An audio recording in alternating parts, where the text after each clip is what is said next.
പാലക്കാട്ട് LDFിൻ്റെ വിജയം സുനിശ്ചിതമാണ്. രണ്ട് തരംഗങ്ങളാണ് പാലക്കാട്ട് അലയടിക്കുന്നത്.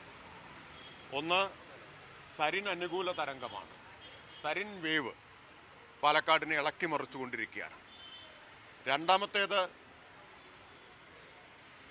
കോൺഗ്രസിനെതിരായ UDFിനെതിരായ മതന്യൂനപക്ഷങ്ങൾക്കിടയിലുള്ള നിശബ്ദമായൊരു തരംഗമാണ്. കേരളത്തിലെ ഏറ്റവും വലിയ വിദ്വേഷ പ്രചാരകനെ തലയിലേറ്റി നടക്കുന്ന കോൺഗ്രസിനെ UDFിനെ പാഠം പഠിപ്പിക്കാൻ ന്യൂനപക്ഷങ്ങളും മതനിരപേക്ഷവാദികളും തീരുമാനിച്ചുറപ്പിച്ചിട്ടുണ്ട്. ഒരു നിശബ്ദമായ തരംഗം അലയടിക്കുകയാണ്. ഈ രണ്ട് തരംഗവും ചേരുമ്പോൾ UDFിനെ കടപുഴക്കി കടലിലെറിയും പാലക്കാട്ടെ വോട്ടർമാർ. LDFിൻ്റെ വിജയം സുനിശ്ചിതമായി കഴിഞ്ഞിരിക്കുകയാണ്. അത് തടയാനുള്ള പാഴ്ശ്രമങ്ങളിലാണ് ഇപ്പോൾ UDFിൻ്റെ ഉപജാപ കേന്ദ്രങ്ങളും നുണ ഫാക്ടറികളും ഏർപ്പെട്ടിട്ടുള്ളത്.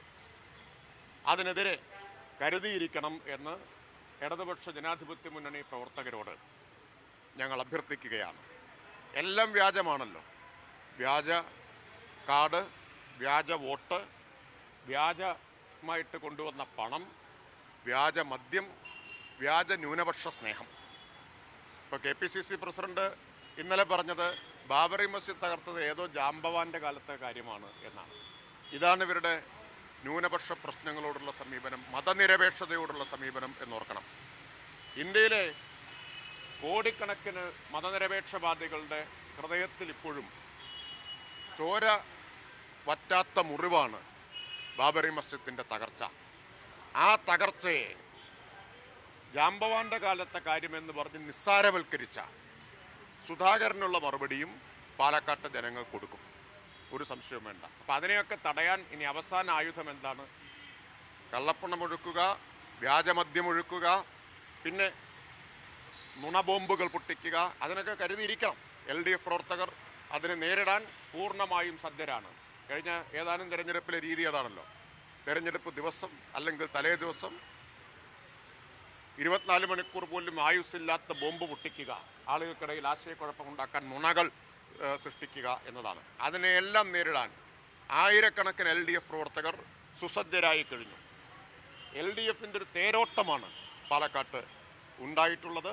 അത് ഈ മണ്ഡലത്തിൽ അട്ടിമറി വിജയം LDF നേടുന്നതിന് സഹായകരമാകും. അല്ല, ഇപ്പോൾ കോൺഗ്രസ് പറയുന്നത് നിങ്ങളുടെ കൂടെ വന്നു കഴിഞ്ഞാൽ ആഹാ, അവരുടെ കൂടെ വന്നാൽ ഏഹെ എന്നുള്ള തരത്തിലേക്കുള്ള സാധനമാണ് ഈ പറഞ്ഞുകൊണ്ടിരിക്കുന്നത്. സന്ദീപ് വാര്യരുടെ കേസിൽ അങ്ങനെ ഏതെങ്കിലും തരത്തിൽ നിങ്ങൾ ചർച്ച നടത്തിയിട്ടുണ്ടോ എന്നാണ് അവർ. ഞങ്ങളുടെ മുമ്പിൽ അങ്ങനെ ഒരു പ്രശ്നമേ ഉദിച്ചിട്ടില്ല. കാരണം അങ്ങനെ ഒരാളെക്കുറിച്ച് ചർച്ച ചെയ്യാൻ മാത്രം CPIM ഞാൻ നേരത്തെ തന്നെ ചൂണ്ടിക്കാണിച്ചല്ലോ. ഞങ്ങളോട് ചോദിച്ചപ്പോൾ ഞങ്ങൾ എന്താ പറഞ്ഞത്? മതനിരപേക്ഷത ജീവവായുവാണ്. വർഗീയതയെ തള്ളിപ്പറയാതെ മറ്റൊന്നും നടക്കുന്ന പ്രശ്നമില്ല. അപ്പോൾ ചർച്ചയുടെ കാര്യം നടക്കില്ല എന്ന് ഞങ്ങൾ റൂൾ ഔട്ട് ചെയ്ത കാര്യമാണ്. പിന്നെ ബൂത്തിലെത്തുന്ന ഓരോ കോൺഗ്രസ് അനുഭാവിയുടെയും മനസ്സിൽ മുഴങ്ങുന്ന ഒരു വാചകം മുരളീധരൻ്റെ വാചകമാണ്. ഉറച്ച മതനിരപേക്ഷവാദിയായ സരിനെ ഉപേക്ഷിച്ച് നിങ്ങൾ ആരെയാണ് കൊണ്ടിട്ടുള്ളത്, ആരെയാണ് തലയിലേറ്റിയിട്ടുള്ളത് എന്ന മുരളീധരൻ്റെ വാചകം ബൂത്തിലെത്തുന്ന ഓരോരുത്തരുടെയും മനസ്സിൽ മുടങ്ങുക തന്നെ ചെയ്യും.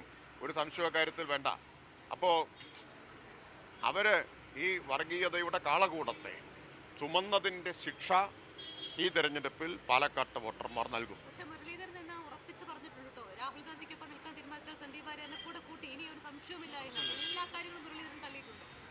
പറയാനുള്ള കാര്യങ്ങളെല്ലാം അദ്ദേഹം പറഞ്ഞിട്ടുണ്ട്. കൊടുക്കാനുള്ള സന്ദേശം കൃത്യമായിട്ട് അദ്ദേഹം കൊടുത്തിട്ടുണ്ട്.